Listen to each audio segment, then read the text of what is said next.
Bismillah wa salatu wa salamu ala rasulillah wa ala alihi wa ashabihi ajma'in. Explication ou commentaire autour du 9e hadith rapporté par Abu Huraira, et on aura quelques mots à dire autour de ce compagnon important. عن أبي هريرة عبد الرحمن ابن صخر رضي الله عنه قال سمعت رسول الله صلى الله عليه وآله وسلم يقول ما نهيتكم عنه فاجتنبوه وما أمرتكم به فأتوا منه ما استطعتم فإنما أهلك الذين من قبلكم كثرة مسائلهم واختلافهم على أنبيائهم رواه البخاري ومسلم. Abu Huraira Abdurrahman ibn Sakhr a dit: j'ai entendu le prophète de Dieu, que la paix et la bénédiction de Dieu soient sur lui, dire: quand je vous interdis de faire quelque chose, éloignez-vous-en. Et quand je vous ordonne de faire quelque chose, faites-le dans la mesure de vos possibilités. Ceux qui vous ont précédés sont tombés dans la perdition seulement à cause de l'abondance de leurs questions et leur opposition à leurs prophètes. Hadith authentique rapporté par Bukhari et Muslim. Alors, le rapporteur Abu Huraira, c'est l'un des personnages, l'un des compagnons les plus illustres, les plus connus et les plus dignes d'admiration dans l'histoire de l'islam.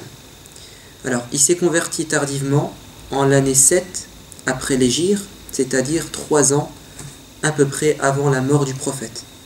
Donc il aurait vécu combien de temps auprès du prophète pour profiter de sa science, de ses paroles? 3 ans.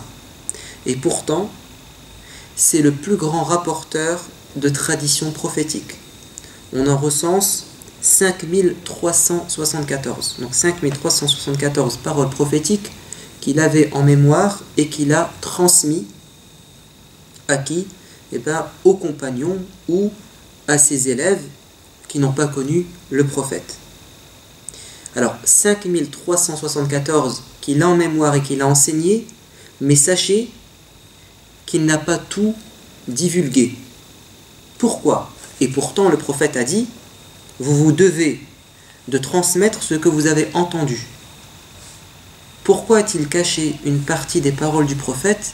Il s'est justifié, il a dit: j'ai reçu du prophète 2 types de savoir. L'un, je vous l'ai transmis. Quant à l'autre, si je vous l'enseignais, je me ferais trancher la tête.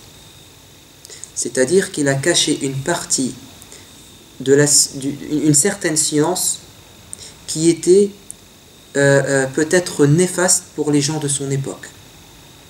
Donc il a considéré que certains hadiths, il ne fallait pas les dire aux gens parce que ça allait les perturber, ils n'allaient pas le croire, ils allaient le démentir, etc. Notamment, bon, c'est pas, je prends pas l'exemple ici de Abu Huraira, mais d'un autre compagnon à qui le prophète alayhi salam a révélé le nom des hypocrites, c'est-à-dire de certains hommes qui étaient musulmans en apparence, mais qui, dans leur fort intérieur, détestaient l'islam, c'étaient des espions, des ennemis. Et le prophète les connaissait. Dieu lui a dit: un tel est un hypocrite. Et il a fait part de ces informations à un compagnon. Et ce compagnon les a gardés secrets. Parce qu'effectivement, s'il se met à révéler l'identité des hypocrites, ça va créer une zizanie, peut-être une rébellion. Donc, il a caché ça. D'accord? Donc, toute vérité n'est pas bonne à dire. Toute vérité n'est pas forcément bonne à dire. Il faut toujours mesurer la conséquence de ses propos. Le prophète était comme ça, et ses compagnons le suivaient dans cette méthodologie. Alors, Abu Huraira, avant l'islam, avant qu'il n'embrasse l'islam, il avait un nom. C'était Abdou Shams. le serviteur ou l'adorateur du soleil. Voilà comment il s'appelait, c'était un nom païen. Le prophète alayhi salam a changé son nom, parce que son nom n'est pas conforme à quoi? À l'esprit de l'islam. C'est même une hérésie. En islam, on adore exclusivement que notre créateur, Dieu, et non pas une créature comme le soleil. Comment l'a-t-il surnommé, ou en quoi a-t-il changé son nom? Abdu ar-Rahman, le serviteur, l'adorateur de qui? De Ar-Rahman, le miséricordieux. Donc le créateur finalement. Donc il a changé son nom, Abdurrahman. Et c'était une habitude chez le prophète. Lorsqu'un nom n'était pas compatible avec l'islam, il le changeait. Et parfois, ce nom-là ne faisait pas référence à quelque chose qui ne serait pas conforme à l'orthodoxie de l'islam, mais simplement quelque chose qui renvoie à des idées péjoratives, négatives, comme un compagnon qui s'appelait Harb, la guerre. Et il a changé son nom, parce que, oui, la guerre, elle existe, mais ça ne fait pas partie de notre philosophie, nous musulmans. C'est une exception, on ne s'appelle pas la guerre. On s'appelle la paix, oui, mais pas la guerre. Et il lui a donné un surnom, Abu Hurayra. D'ailleurs, il est plutôt connu sous son surnom. Qu'est-ce que ça veut dire Abu Hurayra? Ça veut dire celui qui a une petite chatte. Parce qu'effectivement, Abu Hurayra avait un animal de compagnie, c'était un petit chat, une petite chatte, d'ailleurs qu'il mettait dans sa manche. Qu'il était dans sa manche, donc il se promenait avec, c'était son animal de compagnie. Voilà. Également, le prophète alayhi salam avait un amour particulier pour ce compagnon Abu Hurayra, parce que déjà sa situation sociale n'était pas à envier. Il faisait partie des gens les plus pauvres à Médine. Il faisait partie de ce qu'on appelle Ahlus Sufra ou Ahlus Suffa, c'est-à-dire ceux qui habitaient, qui logeaient, qui étaient en fait accueillis dans un espace à l'arrière de la mosquée prophétique. À Médine, ils avaient un espace propre à eux où ils étaient logés, nourris, et quand il y avait des sadaqat, des aumônes, on leur donnait. Donc ils étaient accueillis dans la mosquée, on leur faisait hospitalité. Et il en faisait partie. Donc il n'avait pas de travail, il n'avait peut-être pas de famille, puisqu'il était dans cet endroit, dans la mosquée. Et c'est ce qui lui a permis de côtoyer le prophète de très près. Il était présent dans la mosquée, donc il assistait à tous les sermons, à tous les cours, mais en plus il voulait être proche du prophète, il l'accompagnait. C'est pour ça qu'il a entendu beaucoup de ses paroles. Et le prophète a fait 3 invocations en sa faveur. L'une pour que nous l'aimions. Il a demandé à ce que les gens aiment Abu Hurayra, et on l'aime. Deuxièmement, il a demandé à ce que Dieu mette la bénédiction, ou plutôt, il a demandé à ce que sa mère se convertisse à l'islam. Parce que Abu Hurayra, quand il rentrait chez lui, quand il embrassait l'islam et il rentrait chez lui, non, je confonds avec Abu Bakr. Je confonds avec Abu Bakr. Ça, c'est une autre histoire où Abu Bakr as-Siddiq s'est converti à l'islam, à la Mecque, et sa mère insultait le prophète et ça lui faisait mal. Et le prophète a demandé à Dieu à ce que sa mère soit guidée. Non, ici, Abu Hurayra a demandé au prophète et le prophète a demandé à Dieu de la guider. Et un jour, il est retourné chez lui, peut-être même suite à l'invocation du prophète qui était exaucée, peut-être même immédiatement, d'après mes souvenirs. Et avant de rentrer, sa mère lui a dit « Reste ici, ne rentre pas, car je suis en train de me laver, le lavage rituel, car j'ai embrassé l'islam. » Donc il a été très content que sa mère ait partagé la religion de l'islam, qu'il considérait être la vérité.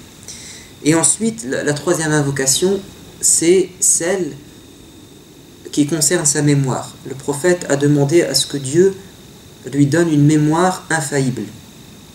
ou une mémoire, si vous voulez, hors du commun, extraordinaire. Et effectivement, pour retenir 5374 paroles du prophète et les rapporter, c'est pas donné à tout le monde. Donc il avait une excellente mémoire. Et d'ailleurs, c'était la règle chez les Arabes. Ils étaient de tradition orale, et puis ils connaissaient des milliers de vers de poésie. C'était normal qu'un Arabe connaisse des centaines de vers de poésie. Donc ils avaient déjà, les Arabes à l'époque, une bonne mémoire. Mais lui tout particulièrement. Abu Huraira, donc, était un homme que tout le monde aimait.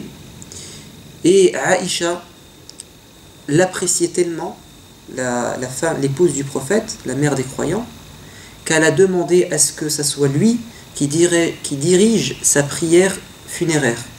Donc quand elle est décédée, notre mère Aïcha, c'est Abu Huraira qui a dirigé la prière funéraire. D'accord? Et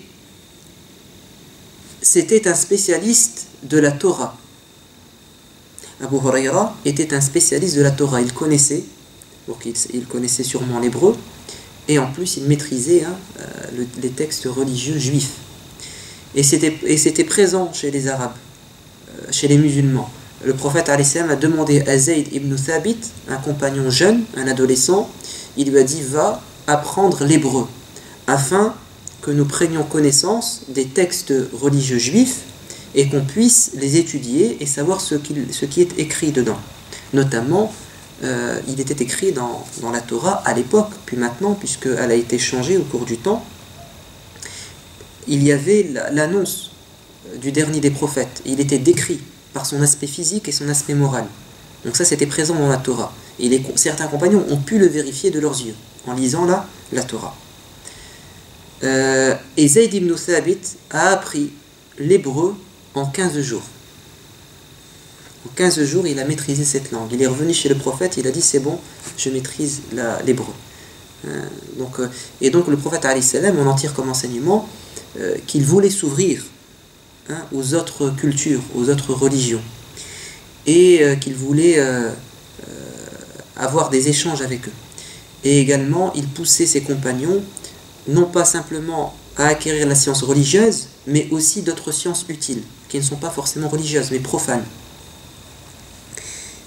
Et Abu Huraira, c'est l'un aussi des personnages dans l'histoire islamique qui est le plus critiqué. Pourquoi? Parce que si on critique Abu Huraira et on sème le doute quant à son intégrité ou à sa capacité de mémoriser les paroles du prophète, forcément on va mettre de côté beaucoup de traditions prophétiques. Et c'est ce qu'ont fait les chiites, puisqu'ils considèrent que Abu Huraira est en partie égaré, est en partie un imposteur, et que sa mémoire finalement n'est pas si infaillible que ça. Et ils disent comment en 3 années il a pu mémoriser autant de paroles du prophète, alors que des gens ont vécu à ses côtés plus de 10 ans, plus de 15 ans. Donc c'est une porte ouverte pour finalement ébranler la sunna.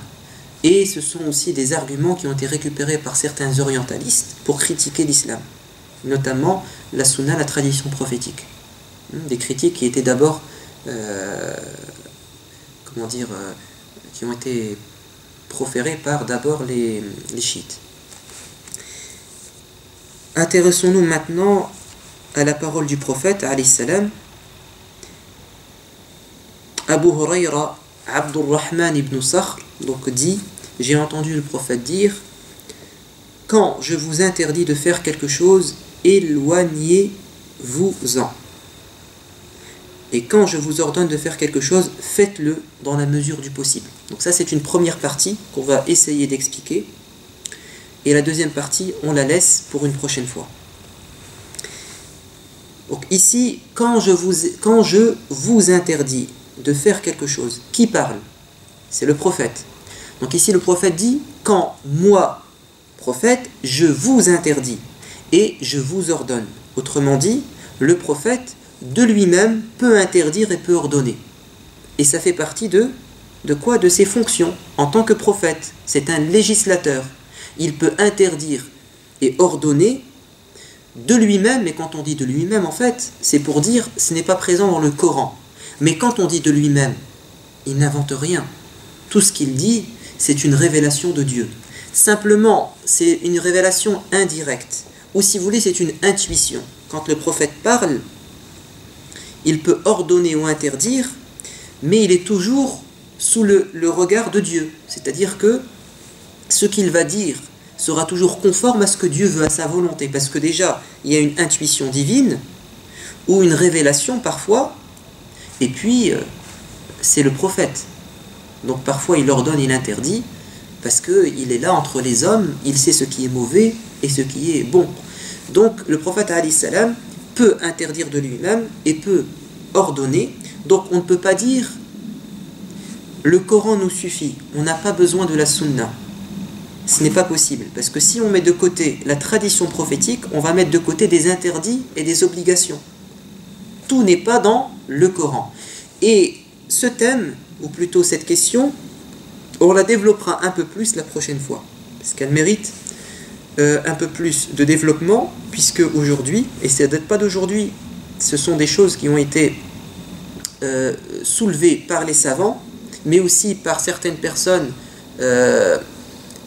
on va dire certaines sectes, qui ont essayé de mettre de côté la sunna et de dire seul le Coran est infaillible, seul le Coran est sûr, la sunna elle est douteuse puisqu'elle est rapportée par des hommes et ces hommes peuvent se tromper. Donc on va essayer de défendre, prendre la défense de la sunna ou montrer qu'elle est autant importante que le Coran la fois prochaine. D'accord? Et ça sera notamment un message adressé à certaines personnes aujourd'hui qui entendent sur internet des thèses ou des propos par ce qu'on appelle al-Qur'aniyoun, c'est-à-dire ceux qui se réclament simplement du Coran. Il y en a certains aujourd'hui, ils font partie de certaines sectes qui disent on se suffit du Coran et on met de côté la sunna, la tradition prophétique.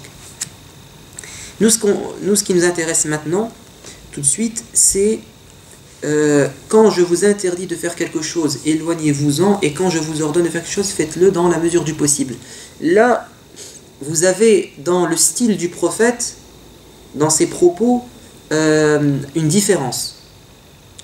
La logique voudrait que le prophète dise, quand je vous interdis de faire quelque chose, éloignez-vous-en, et quand je vous ordonne de faire quelque chose, appliquez-le.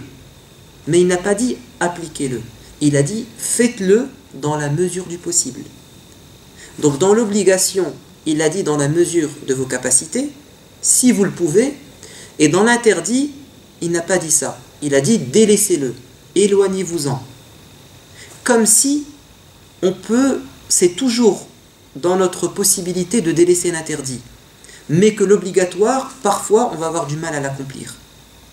C'est ça que sous-entend le prophète, ou en tout cas, c'est une allusion, n'est-ce pas? Effectivement, les interdits.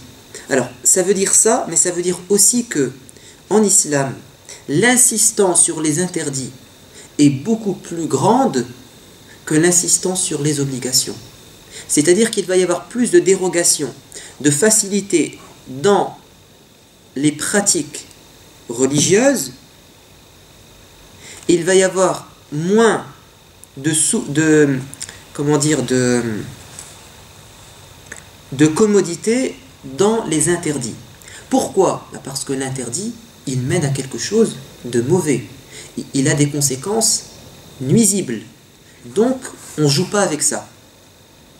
Tandis que l'obligatoire, il a des conséquences positives, il y a un intérêt derrière. Et cet intérêt, il n'est pas toujours vital. Comme la prière. Et d'ailleurs, nous, on va s'intéresser au cas de la prière. Pour bien expliquer ce que veut dire quand je vous ordonne quelque chose, faites-le dans la mesure du possible. On va prendre le cas de la prière. Aujourd'hui, dans notre contexte qui est celui du pays où on vit. D'accord? Donc on va prendre la prière comme cas d'application. Alors, l'interdit, le prophète a dit éloignez-vous-en. Il n'a pas dit ne le transgressez pas. Il n'a pas dit délaissez-le. Il a utilisé fajtanibou, écartez-vous-en. Et s'écarter de l'interdit, c'est plus que le braver ou l'outrepasser. Quand je te dis ne mets pas ta main dans le feu, c'est un interdit. Je dis à mon fils surtout ne mets pas ta main dans le feu. C'est un interdit. Mais je peux très bien lui dire éloigne-toi du feu. C'est pas pareil. Quand je lui dis éloigne-toi du feu, c'est-à-dire ne t'approche même pas du feu. C'est pas ne mets pas ta main. T'en approcher, c'est déjà braver l'interdit. Donc ici, c'est comme si Dieu voulait nous dire n'attendez pas d'être proche de l'interdit pour vous en écarter, mais mettez entre vous et l'interdit une distance. C'est-à-dire ayez des mesures préventives. Prendre des précautions dans l'interdit. Et ça, c'est quelque chose que vous retrouvez dans l'islam. C'est aussi une philosophie dans la législation islamique. C'est que, et je vous donne un exemple concret et simple, trouvez-vous logique d'interdire à votre enfant de manger un beau et bon gâteau qui est sur la table et en même temps vous le mettez assis devant ce gâteau? Si vous voulez que votre enfant ne mange pas le gâteau, qu'est-ce que vous faites? Vous le changez de pièce. Vous ne le mettez pas devant vos yeux. Vous faites en sorte de le cacher. N'est-ce pas? Parce que s'il le voit, il le sent, il va être attiré, il va être tenté. En islam, c'est la même chose. Pour ne pas tomber dans l'interdit, Allah et son prophète vont mettre des précautions, des mesures préventives. Et c'est ce qu'on fait aussi dans le cas de la maladie. On n'attend pas de tomber malade pour se guérir, mais on se vaccine. Ou bien, on prend nos précautions. Je sais que dehors il fait froid, je me couvre bien pour ne pas tomber malade. Je vous donne un exemple. Un interdit qui est de boire l'alcool. Boire l'alcool, c'est un interdit en soi, parce qu'il mène bien souvent à l'ébriété, à l'ivresse, et vous savez que l'ivresse, l'ébriété, c'est la porte ouverte pour la violence familiale, battre ses enfants et sa femme, pour dire des choses qu'on ne dirait pas en temps normal, pour voler, pour les accidents de la route, et je ne sais trop quels malheurs qui peuvent découler de quoi? De l'ivresse. Donc pour éviter que le musulman ne boive de l'alcool, qu'est-ce qu'ont fait Dieu et son prophète? Ils ont mis des garde-fous, des mesures préventives. Ne vous asseyez pas dans une assemblée où les gens boivent de l'alcool. Ne transportez pas l'alcool, ne vendez pas l'alcool, n'achetez pas l'alcool. C'est-à-dire écartez-vous, éloignez-vous de l'alcool.